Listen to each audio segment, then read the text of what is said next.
n'ubwisiko urumva kukwizeza umuntu ngo arabona umugore atagiye kumusaba iwabo, urabona ikibanza utatanze amafaranga, urabona imodoka utayiguze, urumva ubwabyo n'ubwisiko. Urumva arabizeza ibintu bidashoboka, ndumva kuri iyo ngingo ariko icyo ni icyaha. Ni icyaha.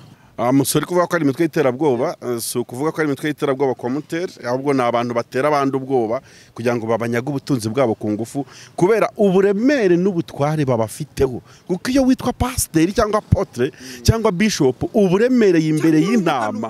Nizere ko mumeze neza cyane n'abakunzi b'Urugendo Online TV, ndetse yo mbabwiye ngo Online TV mba ndi kumwe na Jerry kuri Rwanda Gospel Show. Urugendo rukaba rukomeje umunsi ku munsi. Ngira ngo uyu munsi hano duherereye ku rukiko rw'ibanze rwa Gasabo hano Kibagabaga, ngira ngo niho twaje uyu munsi kwa gatatu. Uyu munsi ni tariki 18. Ku itariki 18 rero tuje hano kugira ngo twitabire urubanza rwa Harerimana Joseph alias cyangwa se aka Apotre Yongwe. Ngira ngo Apotre Yongwe yafashwe ku itariki ya mbere z'ukwezi kwa 10 aho yarakurikiranyweho icyaha cyo kwihesha ikintu cy'undi ukoresheje uburiganya cyangwa se escroquerie.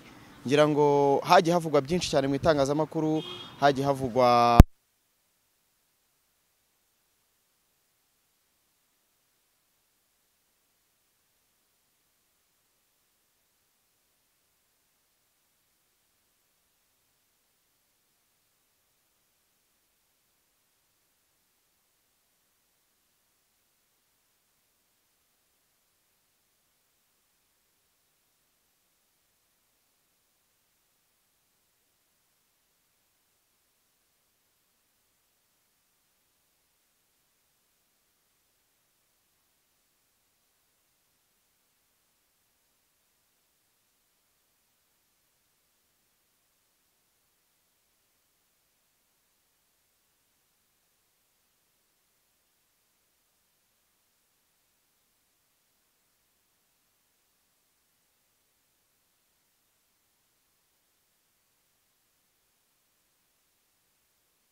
bakora iyobokamana. Bimeze bite? Uraho neza kuri hano n'ubuhoro cyane. Naje gukurikirana ifungwa n'ifungurwa cyangwa se urubanza rwa Harerimana Joseph. Kubanje ifungwa saho ntuhanuye gose wigeze nuko hari ahantu ubundi ko n'ubundi bihuriranye nuko nta muntu urahanura ngo bisohore nushaka uhanura mpanure nka nshatse nahanura nka korode, mpanure nka korode. Oya yo mpanuye na korode mpanura ibintu akabi bitandukanye nibyo nahanuye. Ubwo ndamutse mvuze ngo baramufunga bamurekura. Nicyo navuga ngo meze neza. Umva bitoroshye no kuri meze neza, ndashima Imana. Evangelize muri TV barayibye. Iyo nkuru waruyize cyangwa ntayuze? Kugira ngo njye simfunze. Uri hehe bw'abana ndi Kibagabaga. Ndi turi kuyobokamana TV, nkeka ko ari abantu baza kubona iki kiganiro no ku rugendo nari nibirumvikana ngusanze mu kiganiro kandi ni byiza.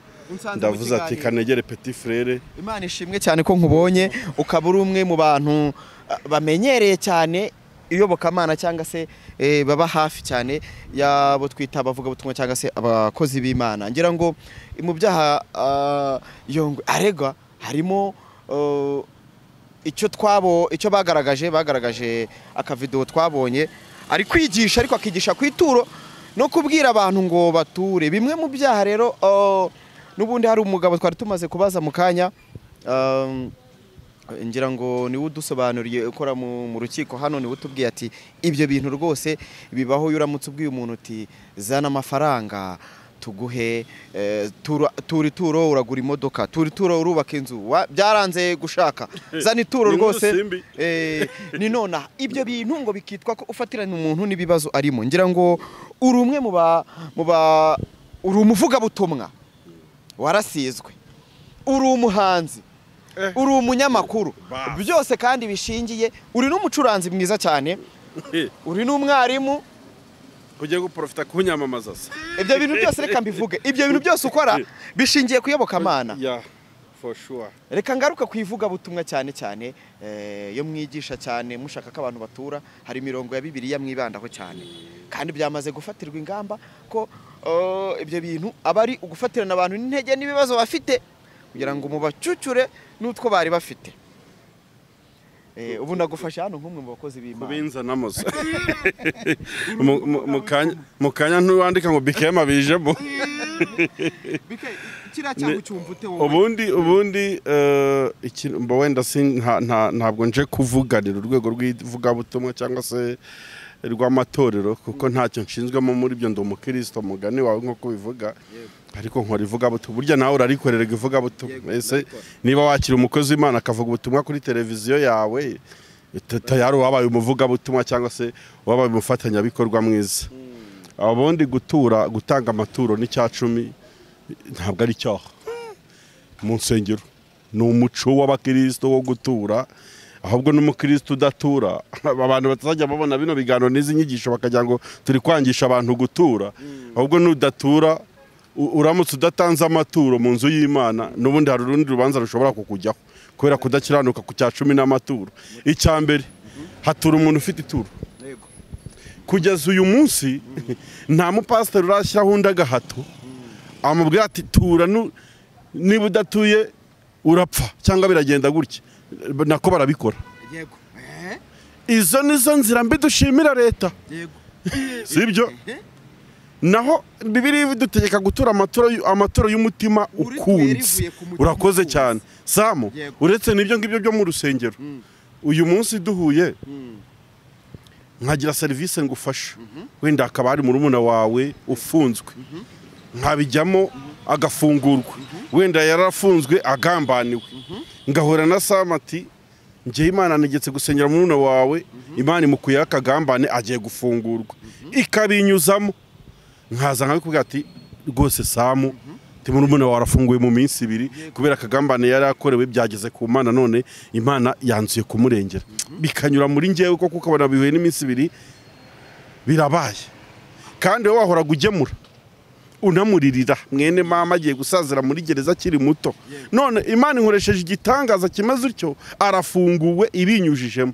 Samu wabirebera ituro ryishima reka tuve wenda no mu rusengero gushima no kwitura umuntu neza kugiriye hari saki urakoze cyane sinsho ikosa ririmo ari ryo ribikurikirana buri urabona inzego za leta ubuyobozi bwa leta abakristo cyangwa ikorera Abanyarwanda kandi Abanyarwanda bicaye ahantu hose haba bicaye mu misigiti haba bicaye mu nsengero hose hari Abanyarwanda. Leta rero ku muturage wayo yakubita nukuri kose kuko urumva umuntu aramutse ashaka kubwira ati ejo ndabona uzakora impanuka ugapfa kandi nutanga ituro impanuka irava nanjye Samu nkurikije ukuntu mpabukura urupfu nayamuha uyamuhaye kubera iki ubwoba rero leta irashaka kurwanya iyi mitwe nimba ari iterabwoba nimba ariko twayita ikorera mu nsengero uri kumva ariko ibi bintu foshwa biranababaje dore impamvu bibona nk'ikibazo.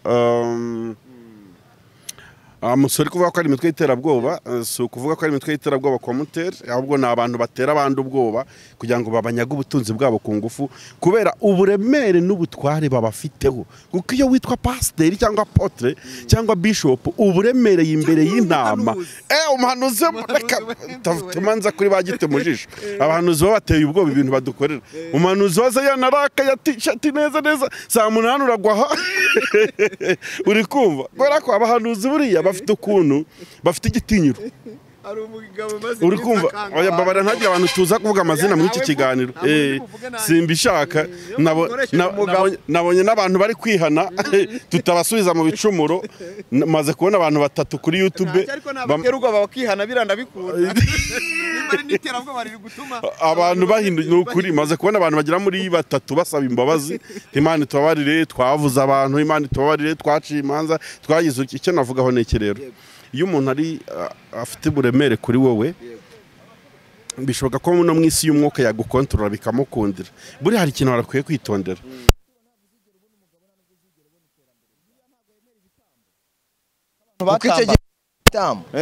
Biba ari ibitambo. Akubwiye ko ariko numvishe ko akubwiye ngo si Yongwe wenyine ako kantu ariko buretse nitse kuri Yongwe buretse ko numva ushaka kugenda sa ndashaka ko tukumva ko atari we wenyine nuko yabaye sobuja ariko ntacyo ntaribi twarakoranye twarakoranye ariko ku kirenze kuri Yongwe iyo uvuze ngo zana ituro ubona iki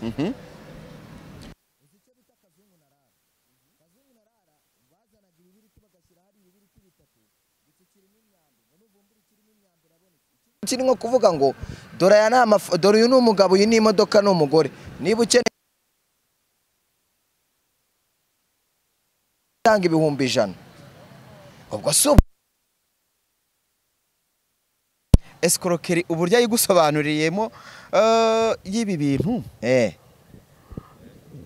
avuze ko ari ugufatirana umuntu nibibaza afite n'intege nke afite ukaba wamwakita waramutse metre waramutse neza umeze neza usubu ngufatiranye ko ngize n'amahirwe nka kubona wenda ntago tuziranye ariko ngize amahirwe uri mu metre gatiri kwibaza ku kintu kijyanye n'ubwescoro mu mategeko ubwescoro n'ubwescoro buba bwakozwe gute no kwihesha ikintu cyundi kwihesha ikintu cyundi gute ukoresheje uburiganya yego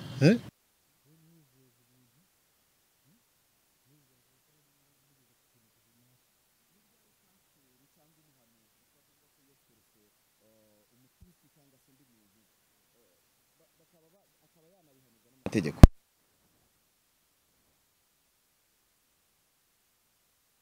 mubare mwaba muntungwe kuko nta ariko wenda nko ku muntu waba udukurikiye yakwibaza ngo uyu munsi hari kese y'umugabo witwa Harerimana Joseph Yongwe ukurikiranyweho icyaha cy'ubwescoro hari mbuga nkoranyambaga aho bavugaga ngo yabwiraga abakristo ati zana amafaranga urabona umugore, zana amafaranga urabona imodoka, zana amafaranga uragura ikibanza, zana amafaranga urubaka inzu. Ubwo n'ubwescoro n'ubwescoro urumva kukwizeza umuntu ngo arabona umugore atagiye kumusaba iwabo, urabona ikibanza utatanze amafaranga, urabona imodoka utayiguze, urumva bwabyo n'ubwescoro. Urumva arabizeza ibintu bidashoboka, arabizeza ibintu bidashoboka. Ndumva kuri iyo ngingo ariko icyo ni icyaha, ni icyaha. Urumva no kwihesha ibyo byose ubu pasiteri hari ibyo bamuha iyo babwiye ibyo avuze ibyo bintu, hari ibyo umuturage agomba kumuhereza. Ubwo nimba nguhamagaye ngo umburanire hari ibyo ndi buguhe utaza kumburanira icyo gihe kandi amafaranga nayaguhaye ubu nkoreye ubwescoro. Oya wenda twareba tubahirije amasezerano kuko tuba twagiranye amasezerano bitandukanye rero n'ubwescoro. Urakoze cyane. Wabyumvise cyane. Metero urakoze cyane. Urakoze cyane kabisa. Ariko se uwo muntu uramutse umubwiye ngo zana amafaranga hano urabona umugore akagusengera ukamubona. Byagenda uti byakitwa ubwescoro. Erega n'ubundi buri busanzwe buri mubone. Nose buri ikiremba. Utari ikiremba ubaye uri ikiremba. Ntago umugore wamubona.